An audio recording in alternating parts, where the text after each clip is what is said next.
Bom, a nossa pátria amada continua ansiosa por mudanças positivas, desejando fortemente que 2016 seja um ano de perspectivas melhores para os seus cidadãos. E as tensões que agitam o Senado continuam, né? O mercado se animou, a Bolsa já subiu 2%, com as pretensões de impeachment da nossa presidente, e enquanto isso, Renan Calheiros chama Temer de garçom de filme de terror. O Planalto vê esse cerco à Cunha como vitória, mas as decisões para o seu afastamento da Câmara ficaram só para fevereiro. Então, assistindo a tudo isso, nós estamos, eu diria o quê, perplexos, revoltados diante de tanta corrupção e pedindo por um país que segue meio desorientado.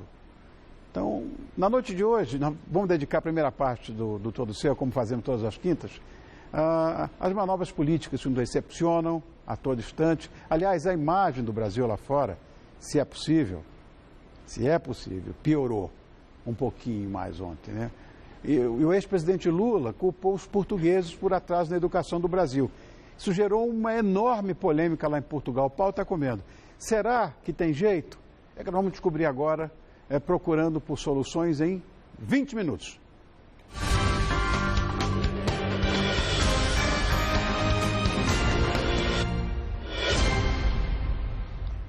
E para o encontro dessa noite, nós recebemos o comentarista de política do Jornal da Gazeta, nosso brother, o Bob Fernandes, e a minha queridinha, que é a comentarista de economia, a Denise Campos de Toledo, coisa mais linda, farão suas ponderações sobre os esclarecimentos trazidos pelo deputado do PT, Paulo Teixeira, que é muito boa gente. Nada é perfeito. Boa noite a todos. Desculpa a brincadeira, Paulo. Tá bom, obrigado por ter vindo, querido. Obrigado eu. Amor meu. Beijo. Obrigado, Bob. Bom, é só para a gente saber que quando eu falar 20 minutos mesmo. Depois, se estiver no meio, eles cortam, me jogam no mato, qualquer coisa é feia. Bom, vamos à primeira pergunta desse debate, que vai durar 20 minutos exatos, né? Então, vamos começar com o nosso convidado, perguntando se o Senado... o Supremo, vamos falar do Supremo. O Supremo Tribunal Federal deu sequência hoje ao julgamento de impeachment, mas o negócio já está comendo solto, ao contrário, da Dilma Rousseff. Como é que foi encerrada esta sessão? Agora, 20 minutos, pode marcar. Boa noite, Rony. Boa noite, Boa noite, querido. Boa noite. Boa noite a todos os telespectadores. O Supremo Tribunal Federal hoje, na minha opinião, teve uma decisão sábia. Qual for a decisão sábia? Ele disse, olha, processo de impeachment não pode ser qualquer processo. Nós estamos num presidencialismo. Não é um parlamentarismo que um governo impopular cai. Não. Impeachment tem que ter fato jurídico, é um julgamento político, mas tem que ter um fato jurídico. Em segundo lugar, ele ampliou as garantias. Disse que o voto tem que ser aberto, disse que quem tem que indicar os membros da comissão são os partidos e disse também que o Senado terá poderes para dizer se é admissível ou não a acusação que a Câmara produziu. Portanto, eu acho que o rito que o Supremo decidiu hoje, ele é um rito muito favorável para derrotar o processo de impeachment, que, na minha opinião, é um processo que está criando um impasse no Brasil, um impasse na economia. É quase que a eleição de 2014 não tendo acabado. E esse processo de impeachment fica arrastando o poder para uma ingovernabilidade que gera problemas na economia. Então, eu sou da opinião que a decisão do Supremo Tribunal Federal hoje é muito favorável para derrotar o impeachment no começo de fevereiro e nós virarmos essa página e cuidarmos do que precisa ser cuidado, do país. Denise. Deputado, eu reconheço que a crise política teve um impacto muito sério no andamento da economia este ano. Agora, eu não vejo muita condição de uma solução para a crise econômica apenas passando essa fase, sendo rejeitado o impeachment. Nós temos distorções seríssimas que vieram da política econômica que foi implementada principalmente no ano passado, gastos exagerados do governo, um rombo recorde das contas públicas, uma inflação de 2 dígitos, desemprego crescendo, Claro que a crise política dificultou muitas medidas que poderiam ter sido tomadas para resolver essa situação, pelo menos amenizar neste ano. Mas a herança que ficou do ano passado foi muito pesada e está jogando a recessão para o ano que vem. O senhor vê alguma condição da presidente Dilma recuperar a governabilidade, com o PMDB dividido, com o vice-presidente numa situação muito difícil, por mais que se queira amenizar, eles estão numa situação difícil. Como fica o país depois disso? Olha, eu acho que o impeachment ele vai ser um marco divisor. Isso é, ela vai ganhar a sua governabilidade já neste processo. Ela vai já ampliar para derrotar o impeachment e depois disso amplia os seus apoios dentro da base. Né? Eu creio que virar da página digamos assim, do impasse político, agora ela deve nomear um novo ministro da Fazenda, porque todo mundo está dando conta que o Levi saiu, eu vejo que ele deu o máximo, o melhor de si, e eu creio que ela deva escolher um ministro que consiga estabelecer um ambiente de diálogo no Brasil com os trabalhadores e com os empresários. E neste ambiente de diálogo, continuar fazendo as políticas que são necessárias, e ela vem fazendo. Esse ano ela fez tudo o que foi necessário, e ampliar esse ambiente para os empresários voltarem a investir no país. Agora, que ministro teria esse perfil de conciliar a pressão da base, que a gente sabe que quer a gastança, estímulo ao consumo, aumento de programas sociais, e ao mesmo tempo tendo uma posição de austeridade que cria um mínimo de confiança no mercado? Não é só o mercado, o Brasil foi rebaixado nessa semana. Então, Denise, veja, esse ano a base não quis gastança. Nós mudamos o seguro-desemprego, nós mudamos o sistema de pensão, nós mudamos o FIES, enfim, tiramos as desonerações, os incentivos do BNDES. Então, tudo que precisava ser feito para corrigir, né, aquilo que foram os programas do período anterior, nós fizemos. E outras medidas nós estamos dispostos a fazer, que o Brasil precisa de fazer. Quem será o ministro? Não sou eu que vou escolher o ministro da Fazenda, mas eu espero que seja uma pessoa com capacidade de diálogo e que todos veem como um agregador, um ministro que tenha pés de algodão, capacidade de trânsito.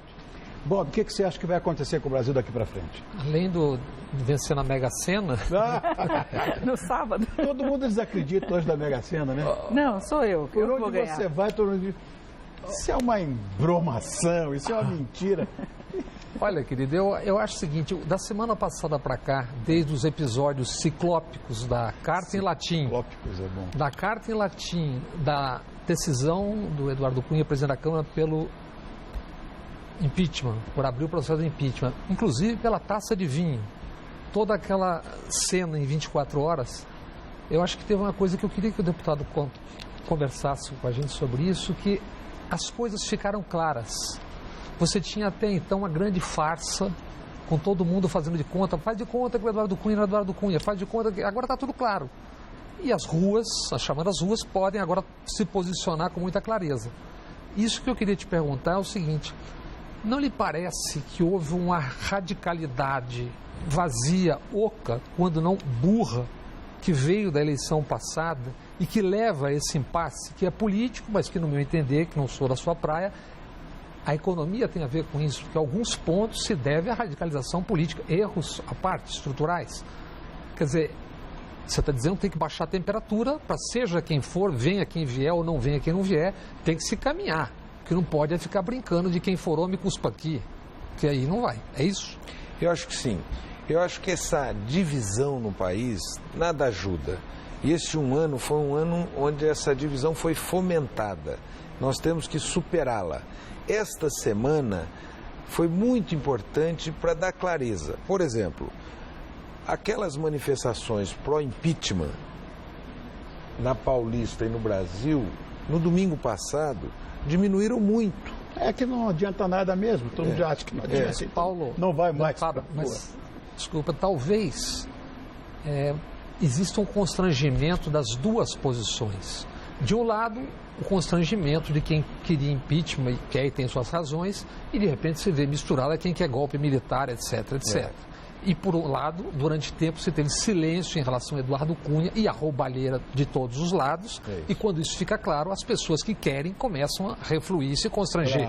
Claro. E de outro lado, o constrangimento, que é o projeto de vocês, que se inicia inclusive com discurso ético, também deu no que deu, coisas que estamos vendo. Então, me parece que as duas posições têm um refluxo das pessoas, porque as pessoas vão pensar melhor. É isso. Existiu um bombardeio de um lado, mas agora as pessoas perceberam que o outro lado também... Ontem teve a condenação do Eduardo Azeredo.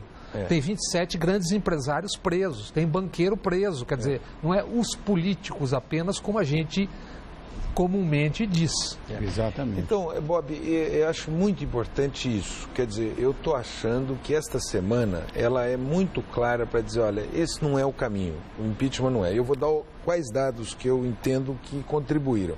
A diminuição das manifestações para o impeachment e um aumento das manifestações contra o impeachment. A situação do Eduardo Cunha. Não faz isso. A situação do Eduardo Cunha. o Rony, o Eduardo Cunha, que era o comandante do impeachment, essa semana foi desnudado pela Procuradoria-Geral da República. No PMDB, eles destituíram o líder na semana passada. O líder reconquistou seu posto hoje, que ele é contra o impeachment. O Temer, que se insinua, né, e que a semana passada nos preocupou muito, aquela carta do Temer, ele foi, digamos assim, contraditado, nada mais, nada menos, pelo líder do PMDB e pelo presidente do Senado, que disse, olha, o Temer não esteve bem, e disse o seguinte, ele se preocupou mais com o RH, com ocupação de cargos, do que propriamente com dar rumos ao governo. E o Supremo Tribunal Federal anula um rito proposto pelo presidente da Câmara, que é um rito que favorecia negociatas, voto secreto, favorecia um solapamento dos partidos políticos, que era aquele voto avulso, chapa avulsa.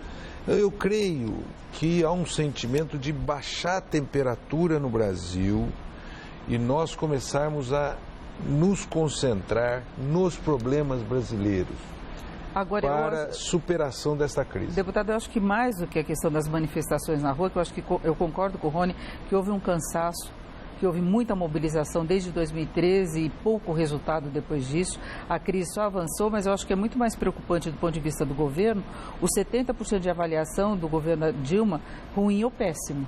Isso tem a ver com a economia, não tem a ver só com corrupção, também tem a ver com corrupção. Mas é um dado muito ruim, muito negativo, que não se reverte fácil. Que se complica porque o Ibope deu hoje uma pesquisa que a enorme maioria, aliás, mais, se eu não me engano, do que em relação também a Dilma, as pessoas temem um futuro governo Temer. Seria 40% dele, 40%, ruim ou péssimo. Mas a Dilma dá 70%, então a população fica meio sem alternativa. Se correr o bicho pega, se ficar o bicho come. A hipótese é, caem os dois, tem uma eleição no que vem. E o material estocado na Operação Lava Jato, que certamente na segunda fase dirá respeito a vários dos atores. Ainda tem muita coisa, fome, né? Eu acho que dois aspectos assim importantes de dizer. Governos impopulares podem reverter. Teve um período do governo Fernando Henrique, que foi na passagem da reeleição do Fernando Henrique, que ele ficou muito impopular e reverteu essa impopularidade. Eu me lembro, eu era deputado estadual, o Covas, nos 3 primeiros anos, ele falava para a base dele, se você não quiser me defender, não precisa me defender. Ele estava com a caneta na mão, fazendo conta. Fazendo conta, quer dizer, ele teve um período de impopularidade grande, como o Fernando Henrique também teve. Então esse é o momento. Mas eu acho que a Dilma, ela está tomando as medidas necessárias e vai tomar mais, que não são suficientes, para a reversão dessa crise econômica. Em relação à corrupção, estão investigando todo mundo. Nesta investigação, nunca falaram dessa mulher. Nunca. Nunca ninguém disse ela tem algum problema de... do ponto de vista pessoal. Do ponto de vista pessoal.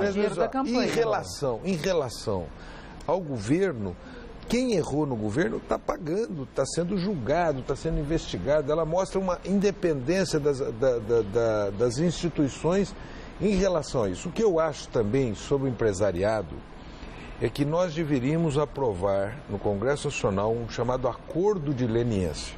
Isso é, afasta os empresários que agiram mal, as empresas pagam os prejuízos para o erário público e voltam a trabalhar, porque não podemos ter ilusões que o Brasil vai funcionar quando as 15 maiores empresas estão paralisadas. Nós temos que também, em relação às empresas, virar esta página, processar os seus responsáveis, afastá-los da gestão, elas pagarem os prejuízos e continuarem a trabalhar no Brasil. Isso é um dos aspectos que diz respeito a melhorar a situação econômica, é resolver o problema dessas empresas também.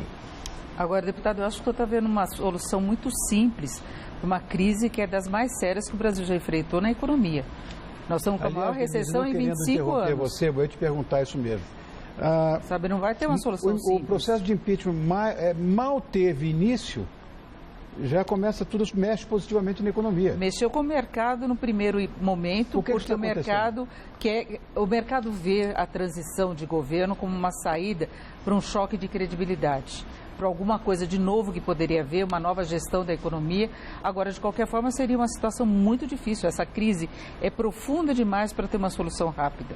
Então, mesmo essa questão de recuperar a popularidade, no ano que vem não dá para escapar de uma recessão, não tem mágica. Olha, Denise, que nós estamos num momento econômico delicado, nós estamos. E político também. E político também. Então, eu creio que o aspecto político que está interferindo na economia, ele deve ser resolvido no marco de 60 dias. Foi bom esse debate do impeachment, porque nós cartas temos que... foram postas na mesa. Foram postas na mesa e resolve isso. Eu creio que, pelo que eu estou vendo do cenário, esse processo de impeachment vai ser derrotado.